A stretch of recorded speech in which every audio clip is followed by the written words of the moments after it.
What is going on, you guys? Welcome back to the channel. In this video, I'm going to be breaking down the reason that certain foods make you overeat, how they can actually be addictive in some sense, and how the quote unquote trigger foods are the worst things you can put into your body. So, by the end of this video, you're going to have a clear outline of what foods are going to cause you to be more likely to overeat and to have cravings, and which foods are going to be the opposite, where you feel like you're under control with your nutrition, because that's where we all want to get, is to the point that we don't have these cravings, because oftentimes we eat this junk food, we think back on it afterwards, oh, I wouldn't have eaten that, now. Like, why did I do that in the first place? Let's break it down. So when it comes to trigger foods, what I like to think about is there's all types of foods that can make it difficult for you to manage your cravings and your blood sugar, but the most crucial one, the most important one that's going to make it less or more challenging is going to be carbohydrates. And the reason for that is carbohydrates are going to spike your blood sugar. And so depending on what type of carbs you're eating, you might be more apt to have cravings and have triggers for eating more food if you're constantly eating refined carbohydrates and these sorts of things. So it's not that all carbs are bad, but when it comes to carbohydrates that are processed, sugars, sweeteners, all of the carbohydrate sources that are pretty much not a fruit or a potato or rice, these are going to make you feel as though you're hungry. And the truth is, you just ate, so it's not that you're hungry, but because you just gave your body the carbohydrate is going to break down into your body as glucose, which is sugar. And the more of that glucose that comes in the body, the more likely your body gets adjusted to that, and it needs more and it craves more. And it's like, yo, I need more glucose, I need more sugar to make sure that my brain is regulated and that I have plenty of energy. And the difference between the carbs and the proteins and fats are, the carbs are going to be extremely high in glucose, and it's going to make your blood sugar spike and then drop, right? So basically what that does is it gives you what your body thinks is plenty of nutrients for a short period of time, might be 10 minutes, 30 minutes, an hour. And then after that hour, because although you got the carbs in there, there weren't many nutrients that are actually going to help you, feel sustained. Because of that, paired with the fact that the body is just looking for more sugar, after an hour or so, your blood sugar is going to drop and you're going to feel extremely hungry. You're going to feel like you could eat anything in the world. And it's going to be very, very difficult to make a rational decision when you are under that sort of emotion or feeling, right? And it's very important to make sure that we're not tying our emotions into eating, because when we do this, this is when things like food addiction, triggers, just not healthy behaviors and relationships with food start to arise. And we just want to prevent that at all costs, because we want to be able to enjoy life and enjoy the foods we want, but we don't want to, make life around food. And we also don't want food to, affect our life. And we want them to be separate in a sense. It's just fuel. So when it comes to the carbs, like, you need to keep mind of which ones make you feel this way and which ones don't. So personally, I've always found that when I go and I get like a protein bar from the store, although it can be helpful at times to make sure I hit my protein target, because there are these oils in there, there are these added sugars, there might be sucralose in there, which sucralose is going to break down in the body the exact same way as sugar would. And because of these things, it's going to do the same thing, where basically your blood sugar will rise and then shortly later it will drop. And again, it's very, very challenging to make these rational decisions and eat the choices necessary when your blood sugar is all over the place. And the easiest way to put this is, if you've ever been at the grocery store on a empty stomach, or you feel hungry, you end up buying more of these junk foods because you're like, oh, that looks good. And then you get home, right? You eat the food, or maybe you don't, but now you're like, wow, I have all this food. Like, why did I even buy this? Like, I should have not, but I was in the store, craving, right? So another reason why I'll never go grocery shopping when you're hungry. Always eat your meal and then go if possible. But with these sorts of foods, it gets difficult for your body to regulate if it's actually hungry or if it's just low on sugar. And so if you guys have ever been familiar with the keto diet is basically cutting out that carbohydrate. And the whole purpose that a lot of people do keto is, after a few days to maybe a week of getting accustomed to this, your body becomes dependent without the carbohydrate and without the glucose source, right? So of course you're still going to have, glucose in your body and in your brain. But if you're constantly filling in, carbohydrate, then eventually it gets very tough for your body to regulate, how to make its own sugar, right? And so you want to understand that if your carbohydrates are constantly being eaten every single day, then it's going to be tough for your body to regulate its own blood sugar and to start actually breaking fat down as energy.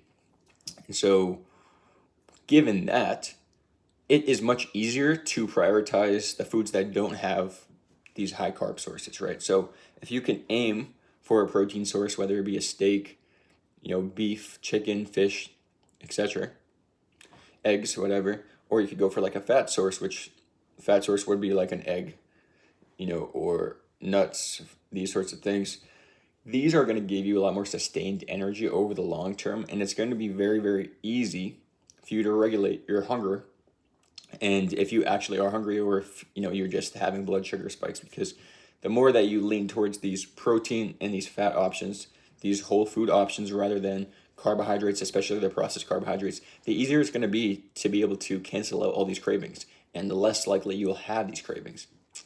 And so what carbs are good, what carbs are bad. So when it comes to, carbohydrates, it's not that they're bad, but different carbohydrates are going to break down in the body different than others.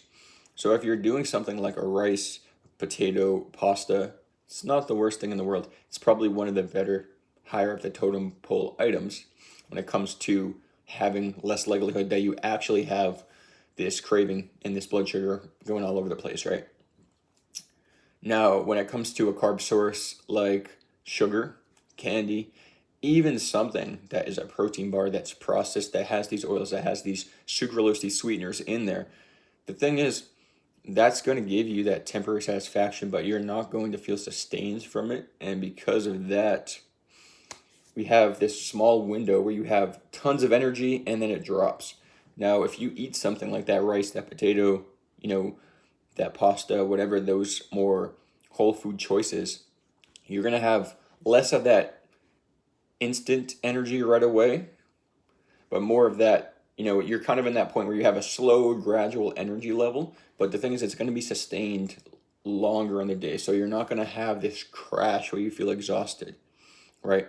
And, a lot of people, I think, don't understand that if they just can simply tweak a couple of the items in their week-to-week eating habits, like, it's going to make so many of the changes for them. Because if you can remove these trigger foods from your diet altogether and replace them with other foods that aren't going to give you that same effect and make your blood sugar jump all over the place, then you're not going to have the cravings, or not as many of them.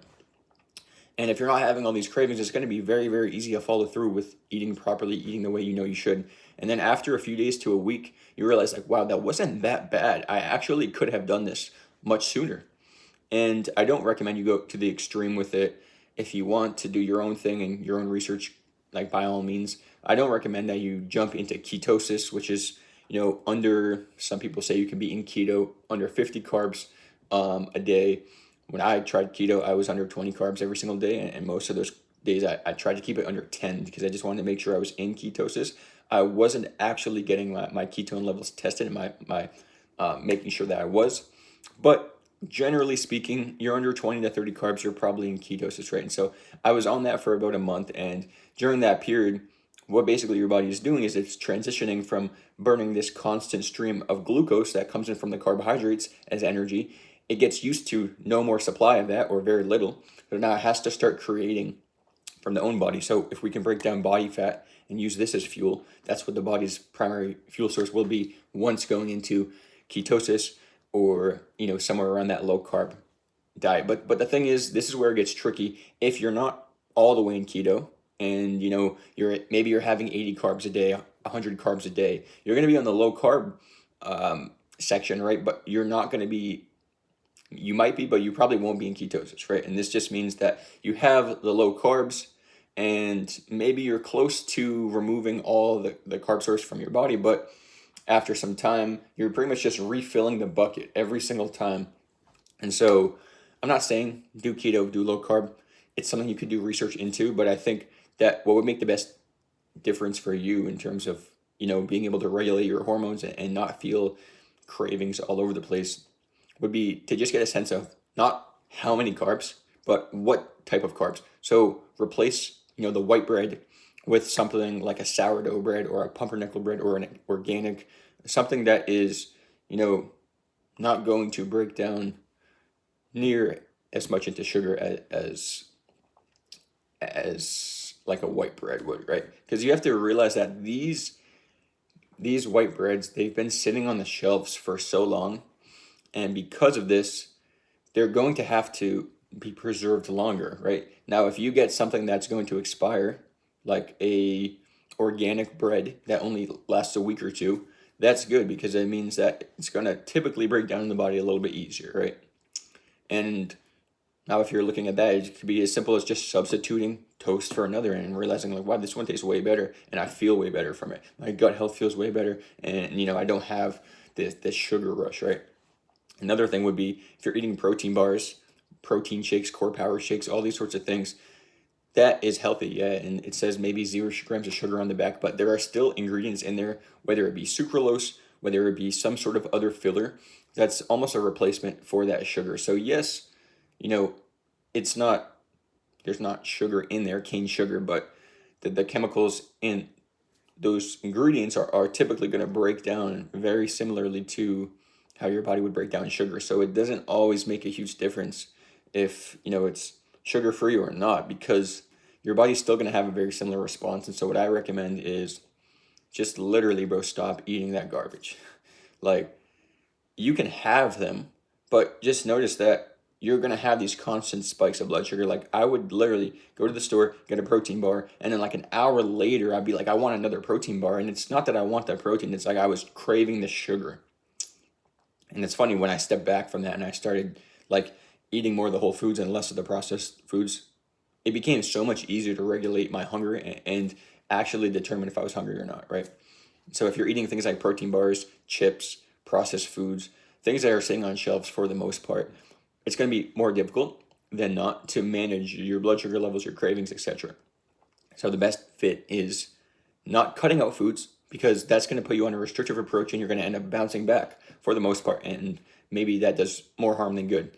But instead, you could start replacing one item at a time. So that could be, okay, I'm typically eating bread in the morning, or say toast, if you guys cook it like a normal person, with eggs and whatever, right? Maybe bacon or avocado. I don't know what you guys eat, but you could substitute that white bread or that wheat bread for something like rye or pumpernickel or an organic carb source and just see how you feel, right? Or you could, replace it for oats, right? Or you could do something along these lines where you're just making a slightly different option and just, getting feedback, seeing how you feel after a week. Okay, like, do you feel like you have less cravings? Perfect. If you do, then maybe that's a sign, okay, let's start to implement more of these replacements into other meals. So for lunch, okay, now you're cutting out, your pasta, and maybe you're doing a chickpea pasta that's going to have more fiber in there and things, but tastes very similar, right?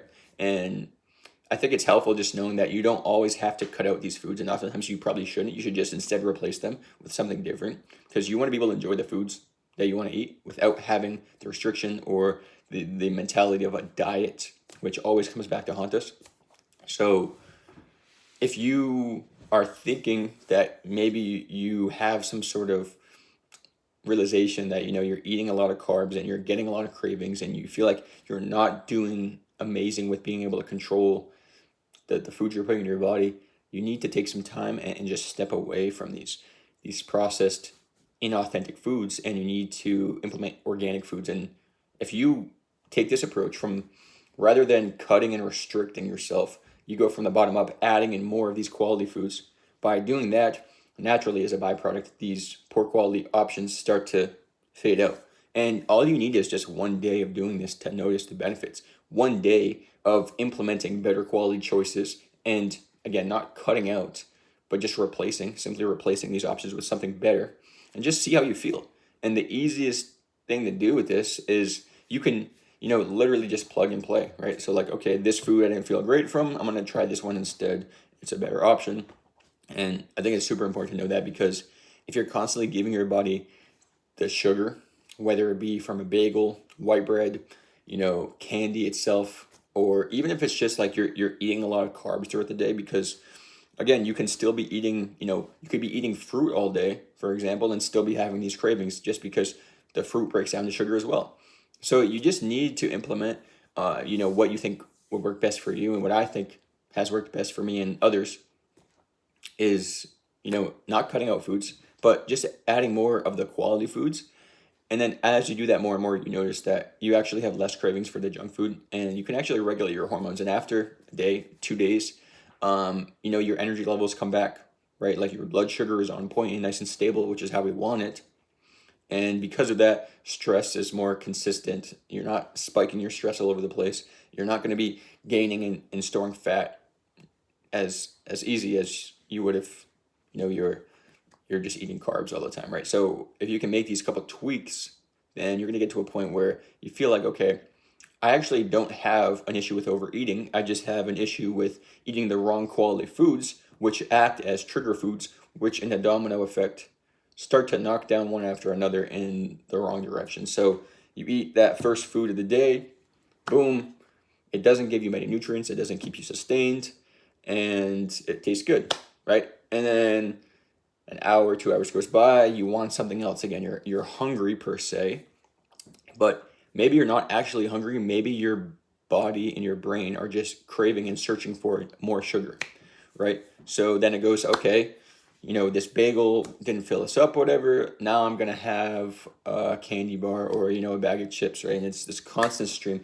And even if it's not that extreme, and maybe you're eating, a breakfast sandwich, a bacon, egg, and cheese, for example, from like a restaurant, and then the next meal of the day, maybe you're eating, a grilled cheese, right? It doesn't have to be the worst thing in the world, but maybe these simple things are what's causing you to eat more of these less quality foods because your body is craving the glucose and the sugar from the carbohydrates. So you're going to continue looking towards that. And the one thing that really helps me personally is if I have a lot of cravings, if I have a lot of sugar cravings and I'm like, I need some sort of like good quality food right now, what I like to do is just eat the protein meal first and then say, let me think this through afterwards. Every single time that I eat a burger or a steak or chicken or fish or anything that's healthy, that has a lot of protein in there, I never have that craving afterwards.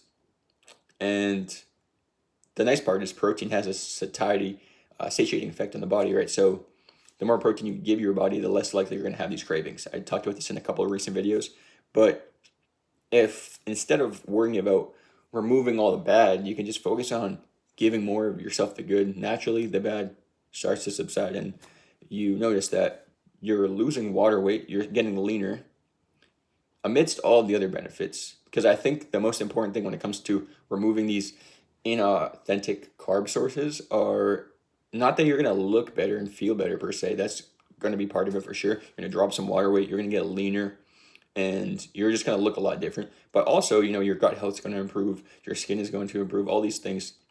And most importantly, when you start cutting back on your carbohydrates, like your brain is going to be able to have less of that sugar crowding around its brain, and it's going to be able to actually think clearly. So if you're somebody that feels like you cannot control your eating at times, just know that I've been there personally. I've struggled with these sorts of things. And me personally doing keto and doing low carb led to me, falling into these restrictive approaches where I bounced back and I overate and I started to binge eat for a while. And it's just not a healthy thing that you want to do with your life. And so after countless years of doing this, I realized that I need to make some adjustments if I want to enjoy the life I want. And remember that you have the perception as to how this affects you. So you making these changes doesn't have to be something that sucks, that is hard, and that makes you feel like crap. Like it could be something that genuinely you look forward to because you realize after just a couple of days of doing it that you feel so much better and you actually prefer to eat these foods. And once you get to that point, you're in a good spot because you are literally looking forward to doing the right things for your goals. And the more that you do that, the easier it gets. And now, you've spent a couple of days, you've taken this period of time to understand what foods work best for you and what don't. And now you can reassess and you can live your life without having this restriction of carbs pulling you in every which direction. So just give it a day, give it 2 days, give it maybe 3 days, see how you feel by making these adjustments, and then reassess. And I can almost guarantee you you're going to never want to eat these foods again.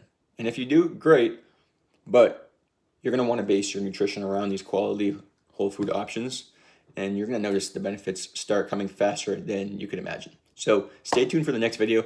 This one, again, was on trigger foods, specifically carbohydrates, because those are more likely to lead, to you eating unquality and overeating foods, right? So I'll see you guys in the next video. If you want to check out my Instagram, my coaching page is Achieve Your Ideal Physique on Instagram.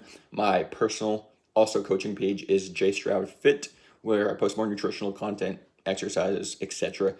Stay tuned for content like this, and I'll see you guys in the next one.